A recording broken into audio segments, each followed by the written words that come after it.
Series of ఈవెంట్స్లో చెప్తాను జరిగిన విషయం. ఏమంటే జరిగిన విషయం చాలా అన్ఫార్చునేట్. నేను గత 3 ఏళ్ళుగా ఈ సినిమా థియేటర్లో చూస్తేనే నాకు తెలుస్తుంది. అంటే నేను ఇన్ని కోట్లు పెట్టి అమ్మేం కదా సినిమా, నాకు రెస్పాన్సిబిలిటీ ఉంటుంది. సినిమా ఎలా ఉంది అది థియేటర్లో చూస్తే నా 3 years ఎఫర్ట్, అది జస్ట్ ఒక షో కాదు.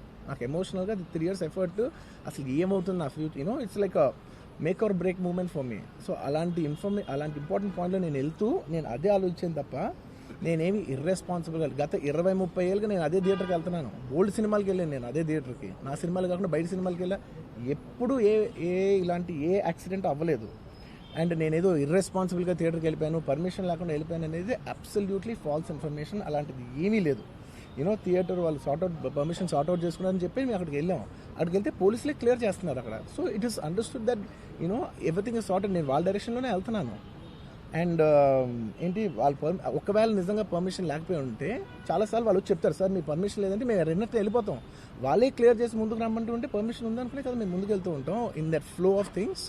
సో నేను ఆ మైండ్ స్పేస్లోనే ఉన్నాను. అండ్ నేను చెప్పాల్సింది ఏంటంటే అసలు ఇక్కడ this a false allegation that there is a road show, procession. అసలు ప్రొసెషన్ కాదు, రోడ్ షో కాదు, ఏమీ కాదు.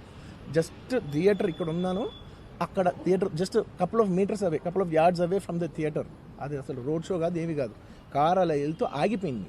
ఒక పాయింట్ తర్వాత ఎంత జనం కూడిపోతారంటే అండి, మీరు కనపడితే కానీ జనం వెళ్ళరు. బౌన్సర్లు కానీ ఎవరన్నా పోలీస్ కానీ అందరూ అడుగుతారు, సార్ మీరు ఒక్కసారి వేవ్ చేసాను సార్ వాళ్ళు వెళ్ళిపోతారంటే మేము మామూలుగా ఎప్పుడు బయటకు వచ్చి అందరికి వేవ్ చేస్తాం. అది నేనే కాదు, ఎనీ లీడర్, ఎనీ సెలబ్రిటీ ఎవరైనా అడగండి, మనం వేవ్ చేస్తేనే వాళ్ళందరూ జరుగుతారు. ఓకే చూసాం, ఒక సాటిస్ఫాక్షన్ ఉంటుంది, అప్పుడు దే స్టార్ట్ మూవింగ్ అవే. ఆ దీని మీద చేశాను. And it's also respect. ఇంత వేల మంది చూస్తానికి వచ్చినప్పుడు నేను నా కార్ లోపల, టెంటెడ్ కార్ లోపల దాక్కుని కూర్చుని ఉన్నా. బట్ అంతమంది అంతమంది వచ్చినప్పుడు వాళ్ళకి ఏం కావాలి? హీరోది ఒక గ్లిమ్స్ కావాలి అంతే. అది కూడా ఇవ్వకపోతే నేను ఎంత యారగెంట్ కింద ఉంటుంది. ఇంతమంది ప్రేమ చూపిస్తే నా కాలు కూర్చున్నారులే అనుకుంటాను నేను. నేను బయటకు వచ్చి ఒక్కసారి వాళ్ళందరికీ థ్యాంక్ యూ ప్లీజ్ పదండి ఇలా అంటుంటా. మీరు చూడండి నా జస్టిస్ అని చూడండి. ఇలాంటే ఇలా పదండి అంటే నేను చెప్తేనే వాళ్ళు వెళ్తారు. అది పోలీసులు కానీ బౌన్సర్లు కానీ అందరూ, మేనేజ్మెంట్ అందరూ అడుగుతారు, సార్ మీరు చెప్తేనే వింటారు, ఒక్కసారి మీరు చెప్పండి అంటే మేము వచ్చి బయటకు వచ్చి ఇలా వేవ్ చేసి ఇలా అంటే వాళ్ళందరూ జరుగుతూ ఉంటారు. That is how we went in to the theatre. And థియేటర్కి వెళ్ళిన తర్వాత what I wanted to say is that there's a misinterpretation అనుకోండి, మిస్ఇన్ఫర్మేషన్ అనుకోండి, ఫాల్స్ ఇన్ఫర్మేషన్ అనుకోండి, ఏమనుకోండి, it is no road show, it is no procession. Just థియేటర్కి వెళ్తుంటే జనాలు ఎక్కువ బయటకు వస్తే జస్ట్ అలా వేవ్ చేసి మళ్ళీ లోపలికి వెళ్ళిపోయి మళ్ళీ థియేటర్ లోపలికి వెళ్ళిపోయాం. అండ్ థియేటర్ లోపల మీ సినిమా చూసిన కొంచెం సేపటికి, సార్ నా వర్క్ అసలు ఏ పోలీసు కానీ ఎవ్వరూ నాకు వర్క్ అసలు నన్ను కలవలేదు, నాతో ఏం చెప్పలేదు. నాకు చెప్పిందల్లా అది పైగా మా మేనేజ్మెంట్ సైడ్ నుంచి వాళ్ళు మా వాళ్ళు వచ్చి చెప్పింది ఏంటంటే, సార్ బయట ఓవర్ క్రౌడ్ అవుతుంది, మీరు దయచేసి వెళ్ళిపోండి అని చెప్పారు. వాళ్ళ పోలీసు వాళ్ళందరూ బయట చాలా మందికి ప్రాబ్లం అవుతుంది, సార్ ఓవర్ క్రౌడ్ అవుతుంది, మీరు వెళ్ళిపోండి అంటే నేను వెళ్ళిపోయా. సినిమా స్టార్ట్ అయిన కొంతసేపు నేను వెళ్ళిపోయా.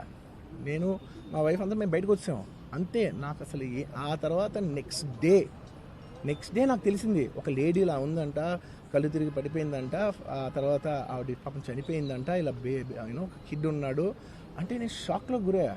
అంటే నాకు తెలీదు అసలు, నెక్స్ట్ డే వరకు నాకు అసలు తెలీదు. I had no idea.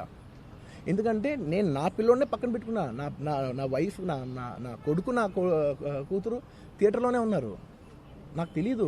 నిజంగా అలా జరుగుండి ఉంటే, నాకు తెలిసి ఉంటే నేను వాళ్ళు తీసుకుని వెళ్ళిపోతాను కదా, మినిమం కదా, ఎవరైనా వాళ్ళ పిల్లలు వాళ్ళు తీసుకుని వెళ్ళిపోతారు కదా. నాకు తెలియని కూడా తెలియదు. సరే పిల్లలు వాళ్ళు చూసుకుంటారు, మనం వెళ్ళిపోతే క్రౌడ్ క్లియర్ అయిపోతే, ప్రాబ్లమ్ సాల్వ్ అయిపోతే నేను వదిలేసి వెళ్ళిపోయా. అలాంటిది నాకు తెలిసి కూడా నేను సినిమా చూస్తూ ఉన్నాను, ఇలాంటి ఫాల్స్ అలిగేషన్స్ వస్తే చాలా బాధ వేస్తుంది. పిల్లలు ఉన్నారు సార్, పిల్లలు వదిలేసి వెళ్ళిపోతాను నేను. నా పిల్లలు అంటే ఎంత ఇష్టం తెలుసు, ఎవరైనా ఉంటారు కదా, తీసుకుని వెళ్ళిపోతారు కదా. అలాంటి నాకు క్లూ కూడా లేదు. నేను ఇంటికి వెళ్ళిపోయిన తర్వాత నేను వెళ్ళిపోయిన నెక్స్ట్ డే నాకు మార్నింగ్ తెలిసి ఇలా చనిపోయారంటే షాక్ అయ్యాను నేను. షాక్ అయ్యి ఇమీడియట్గా నేను బాస్కు ఫోన్ చేశాను, మా బన్నీ వాసుకు ఫోన్ చేసి, వాసు ఇమీడియట్గా హాస్పిటల్కి వెళ్ళి వాళ్ళ కలు నేను వస్తానంటే, సార్ నేను మొత్తం అక్కడ వెళ్ళి సెట్ చేసి వస్తాను, వాళ్ళందరూ ఎమోషనల్గా ఎలా ఉన్నారు ఏంటో మనం ఫస్ట్ చెక్ చేసుకున్న తర్వాత మీరు దిగాలి, ఒక్క నిమిషం ఆగండి సార్ వెళ్ళిపోయాడు.